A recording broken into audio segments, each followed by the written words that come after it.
నాన్న మల్లీరావ సినిమాలో హీరోయిన్ మనతో ఉన్నారు. మీరు హీరోయిన్గా చేశారు, మీ క్యారెక్టర్ ఎలా ఉంది సినిమా గురించి? నాన్న మల్లీరావ ప్రతి ఒక్క అమ్మాయికి నాన్న అనేది నాన్నే రియల్ హీరో అంటారు కదా అందరూ డాడ్ లిటిల్ ప్రిన్సెస్ అని. సో యాక్చువల్లీ నాకు మా నాన్న లేదు, మా నాన్న కూడా అంటే ఇలానే చూసుకునేవాళ్ళు. కానీ నాకు అంత ఇష్టం లేదు. ఇప్పుడు అది చూస్తున్నా మా నాన్న లిటర్లీ సెకండ్ హాఫ్ చూస్తున్నంత వరకు ఏడుస్తూనే ఉన్నాను literally. కానీ మాట్లాడలేకపోతున్నాను నిజంగా.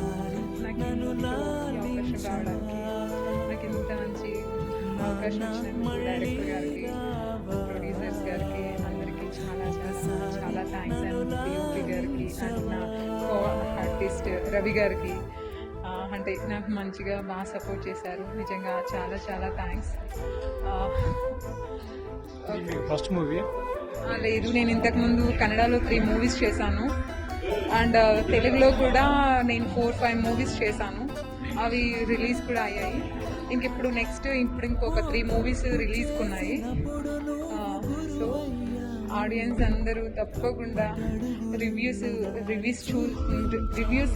బిలీవ్ చేయకుండా, రివ్యూస్ని అస్సలు నమ్మొద్దు. మూవీ అంటే చాలా బాగుంది. ఒక నాన్న కొడుకు ఎమోషనల్, అది ఇప్పుడు అందరి ఇళ్ళల్లో గొడవలు జరిగేది, ఇది ఇష్యూస్ ఇవన్నీ ఉంటాయి. సేమ్ ఇది కూడా అలానే ఉంటుంది. సో వాళ్ళు చెప్పారు, వీళ్ళు చెప్పారు, ఇవేమి నమ్మొద్దు. ఫోన్లు ఇవేమి అసలు గూగుల్ దేంట్లోనూ చూడొద్దు. వెళ్ళండి, థియేటర్స్కి వెళ్ళి చూడండి. మీ బ్లెస్సింగ్స్ అనేది మాకు ఉండాలి. మీ మీరు మీ ఇచ్చే ఆశీర్వాదం మేము ఇంకా చాలా మూవీస్ ఇంకా ముందుకు వెళ్తాము. సో అది మీ చేతుల్లోనే ఉంటుంది. వెళ్ళండి. సో అందరికీ థ్యాంక్ యూ సో మచ్.